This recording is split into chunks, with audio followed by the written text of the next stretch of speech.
Le duo, Assimi-Choguel résistera-t-il aux vagues provoquées par les fronts ouverts en ce moment? Détérioration des relations entre le Mali et la France, croisade contre la délinquance financière et la corruption, ébullition politique avec la création d'un nouveau pôle politique de l'opposition? Premier front. La crise qui oppose notre pays à la France a débordé le cadre d'un simple malentendu. Les deux pays sont aujourd'hui au bord de la rupture. Et Paris, avec le rapprochement enclenché par le Mali en direction de la Russie, ne décolère pas contre les autorités de la transition. Des représailles en vue? Sous quelle forme et comment? Déjà le ton est donné avec l'entrée en scène de marionnettes comme la coordination des mouvements de l'Azawad, KMA.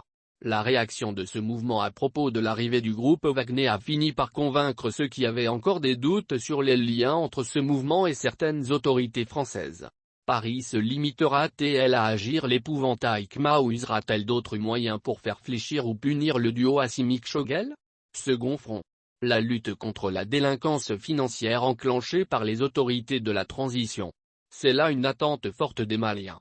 En engageant cette croisade, les autorités ont répondu à une forte exigence qui a été au centre des revendications lors du soulèvement contre le régime destructeur d'Ibrahim Boubacar Keïta. Combien des milliards de francs CFA ont-ils été détournés par une poignée d'individus sous l'ère du roi fainéant? Nul ne sait. Mais les Maliens veulent savoir. Assimi et Choguel doivent se mettre en tête que la réussite ou l'échec de la transition dépendra en grande partie des résultats de cette croisade contre la délinquance financière. Cependant, le réseau mafieux a suffisamment eu le temps de s'organiser tant à l'intérieur qu'à l'extérieur du pays.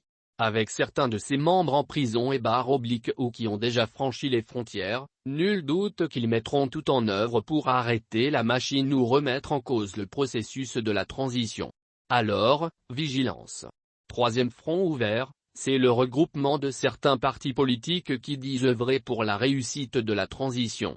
Et ces partis sonnent déjà à la mobilisation contre la tenue des assises de la refondation programmée par le gouvernement au mois de novembre prochain.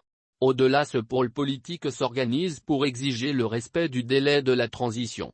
Ce sont trois fronts, trois batailles et trois foyers de tension qui s'ouvrent presque au même pour les autorités de la transition. Auront-elles suffisamment de ressources et d'énergie pour y faire face?